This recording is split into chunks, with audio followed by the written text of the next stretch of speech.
Hey, what's up you guys? So we're going to be doing a governor delete on this engine. It's a brand new Predator 212. Just bought it. So we're going to be taking out the governor fully.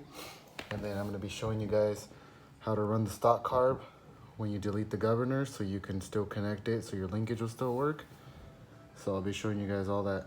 First thing we're going to do is take off these two bolts, which are 10 millimeters. We'll take these off to take off the carb. And then once I take these two off, I'll get back with you guys. Okay, so I loosened them up. These are 10 mils. I take this off because it makes it so much easier.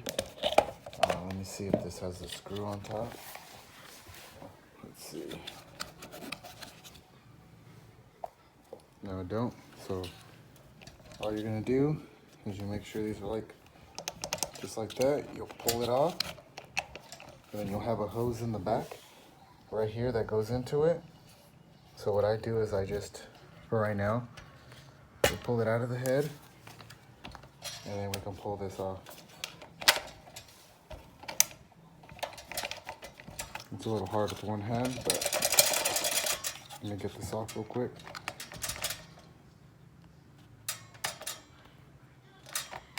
Okay, so once you pull it off, you'll have this other hose, which is the vent for the gas tank.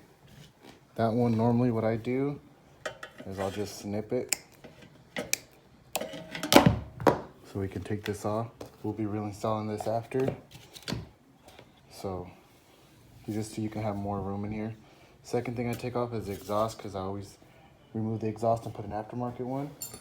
So to remove the exhaust is a 13 or a ½ inch. So right now we'll take that. So here's the exhaust. We got the bolts off of it. Let's get these out.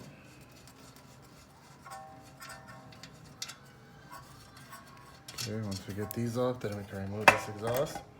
Get that out of the way, because we're not going to use that anymore. Next thing we remove on this, I just put these back on until we put the header pipe on.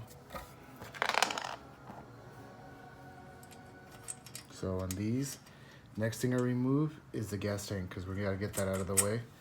So that would be an 8 millimeter. Give me it right here. So it's 8 millimeter right here. That's to hold the front of the gas tank. And then you got two 10 mils right here that we remove as well.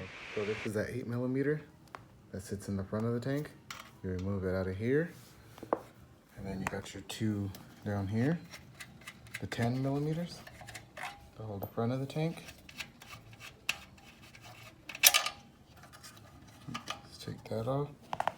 Okay, now once you do that, turn on the motor. The gas tank's ready to be removed, but we have a fuel line right here. So we're gonna remove this fuel line off the carb. Turn it real quick. Get needle nose pliers. And then just remove that so it can come off with the tank. And then this motor is brand new, so it don't got no fuel, no nothing. So let me take that off real quick. So once you pry off that little fuel line off of here, you can just remove the tank off the top. Very simple, just comes right off. So then once you remove that, now that we got everything exposed here, what we're gonna do is remove these linkages, because we're not gonna have them right now. We're not gonna be using none of this for the moment. This is gonna get removed because we're removing the governor internally, not just removing this, because that's how these explode, is when they don't remove them correctly.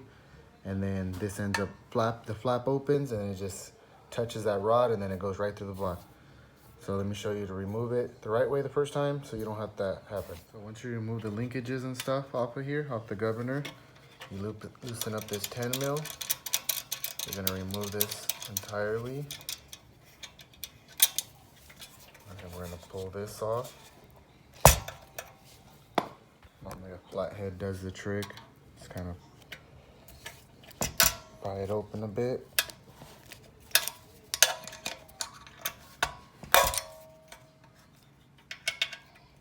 Just like that.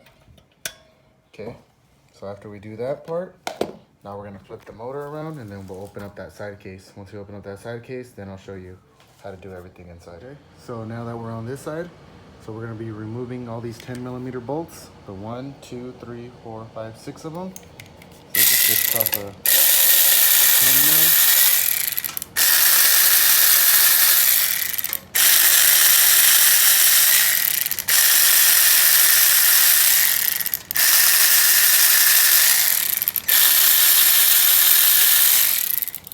Okay, so we'll remove those. It's out of the way. Now we can shimmy this case back and forth, and then it should just pop off. Okay, so this motor, I just set it to top dead center. So that's how you're gonna have it. Have your 2 dots connecting. So you'll have on your crank, your dot here, and on your cam. You'll know too because you'll have just a little bit of back and forth play in there. Also another way, your keyway is gonna be facing towards the motor. So once it's like that, first thing we're gonna remove out of here is this oil unit, that little low oil pressure thing. We're gonna get that out, 2 8mm as well. And then we'll just snip the wire right there, leave that whole setup right there, and I'll show you guys what to do. And then we'll go on to removing the governor wheel and then the little flap right there. Okay, so after you remove those 8mm and then snip the wire like I did up there, what you do, get this out of there, just like that. And all you do is just snip it, just like that. That's totally fine. That could stay perfectly fine like that. But you're, increasing your oil down here, so which is a good thing. So you got more oil in it. And you don't really need that sensor. I mean, unless you're not checking your oil, which is almost common sense to be checking your oil, especially in a small motor that only takes 500 milliliters. So, okay, now what we're gonna do is now, since the engine's still in timing, all we gotta do now, since we already moved the bottom, we're just gonna churn this motor until we get a little more room.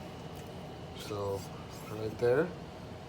So where the crank's out of the way now, and now we can see that governor gear.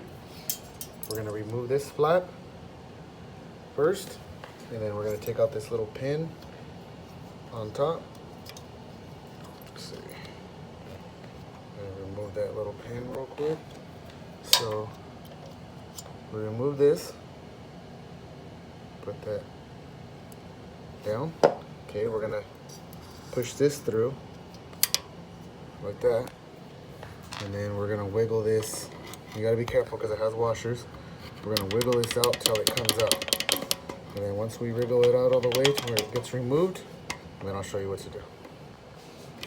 What I do, once I churn it like I showed you guys right now, I get this long bolt from the gas tank. I put it through there, and then I just tap it in until it pushes it out. And then once it pushes it out, here's that shaft that we got to remove. There's that shaft. We will put it there. And then right here, I got a good view on that.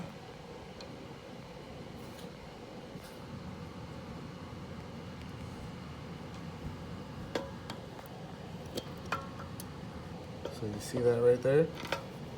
There is one washer. So here's one that you gotta remove, and then you got all this grease and stuff in there. That don't really matter. Okay, so that's that part of the governor. That's the flap. Now we're gonna remove the wheel. So to remove the wheel, first thing I do, remove this cap, just like that. And then if you see, it's kind of hard to get the camera in there. There's that little ring around the little stud that's in there. So you're gonna get a flathead and you're gonna hammer that to get it out of its thing. It don't take much. There's an opening on it on this side. If you look right there, there's an opening on there. So that little opening, when you crack that open, then you're able to pull it off. So as long as you get that off, then you're good. So let me take this apart real quick and let me show you. Once you hit that little thing that I told you, you just pull out the whole governor wheel. Just get it out of the way. As you can see, it's right there, that little thing. So I bent it out so it'd be off the shaft. Okay, so you're not done yet. That's the whole governor wheel. But if you look in there, you still have one more washer. A lot of people forget that washer. When you forget that washer, it will damage your motor. So you're gonna have to get that washer out. And the way to get this washer is with a magnet or a pick. So you just remove that one and then I'll show you what to do. Okay, so here's that other washer, the one that sits all the way in there. So make sure to get that one out. So there's 2 washers. And then after that, now we can put the motor back together, put the side cover on, tighten it up. And since the motor's brand new, side cover gasket's still good since it hasn't been ran, other than from the factory. And then on top, we'll be putting a bolt in here to cover the hole. And then other than that, that's it. I'll show you guys right now. So side case is back on. You just push it back on, it'll sit into place. You to retighten the 10mm bolts. And then after we do that, now we have the governor hole on top. So the governor hole, the bolts I use are these. They're almost like a self-tapper in the bottom. They make threads and then it just threads in after that. And then these are perfect fit for them. Never have any issues. You don't crack the block, you have nothing at all. So all you do is just put it on there, make sure it's straight. And then let me get a 10mm real quick.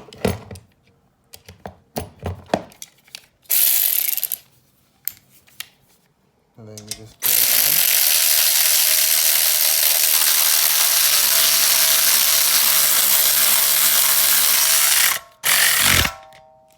on. And that's it. Sits clean, flush, and it has no issues. So that's what you do for there to cover up that hole. You're not putting no crazy bolts or trying to thread anything or drill anything out. And then over here, I don't even touch this one because there's no need to. Just snip it, snip this, unbolt this, 8mm right here. You unplug it where it goes, snip it from here, and then that's it. So that's all the internal stuff. Now I'm going to show you guys how to make the linkage work so it'll work. And then after that, you just, put it back together, enjoy your motor. So give me a quick second and I'll show you. Okay, so now we're going to be making the linkage, which is actually pretty simple. So all you're going to do is use the stock one that goes here. And then what you're going to do is you're going to cut it. You're going to put a bend in it. And then you're going to add one more bend so it don't fall out. And then right here, you'll drill a hole. So this is very, very simple. You don't have to buy nothing to make it work. So you put it in like it normally goes. Sit it in here. So even like this, you see how it's like that? Now if you just, throttle works perfectly fine. So now you can still connect your cable and you'll have full throttle.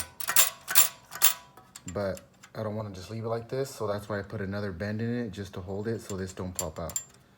So that's all you got to do to the linkage. It's actually really, really simple.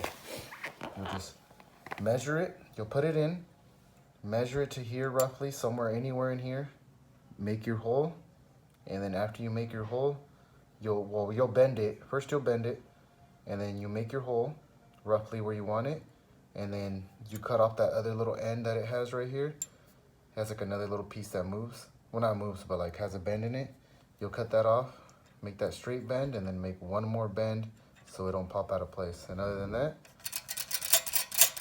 there's your throttle. Now you have a Predator 212 ungoverned, and you got the throttle ready to go. And all you do after that, put your gas tank back on. I won't be putting the gas tank back on or the stock filter because I'm gonna be running these right here with the pod filter. So I won't be using the stock one, but you can put your stock stuff back on. Everything's still gonna work, fit, and everything. And then that's it. Well, thank you guys for watching. I appreciate you guys watching. Hopefully this will help some people because this is very, very simple. It's not hard at all. And if you watch it, I show in detail exactly how to do everything. And you can make your bike go from 3,500 RPMs hitting to about 5,500 RPMs with the stock valve springs. And then if you want to go up to 7,000-ish on the stock rod, you can still run about 7,000, but you got to be letting off the gas. You can't just hold it wide open. But after that, I'd recommend valve springs, flywheel, and just with valve springs and flywheel, you should be fine for 7,000 and down. I've done it for multiple motors, tons of them, and never had issues. But you do need to change that flywheel, and you do need to change those valve springs, because if you keep it open for too long like that with those super weak valve springs, it will drop a valve. So just letting you know. Put some 22s. I use 26s because I always throw a cam in. So I use 26s myself, but you can use 22s, 26s. They're easy to get, cheap. And then just get yourself a little eBay flywheel, those little aluminum cast ones. Those work good. They're cheap, bang for your buck. Or just get yourself the billet ones. You can use that too. But just like this, simple setup, ungoverned. And yeah, you'd be ready to make some power. So I appreciate you guys for watching. Hope this helps you guys. If it does help you, leave comments. You know, let me know what it helps on and stuff like that. Or if you have any questions, I'm here to help you guys. And thanks for watching as always. And stay tuned till the next videos. And yeah, take it easy.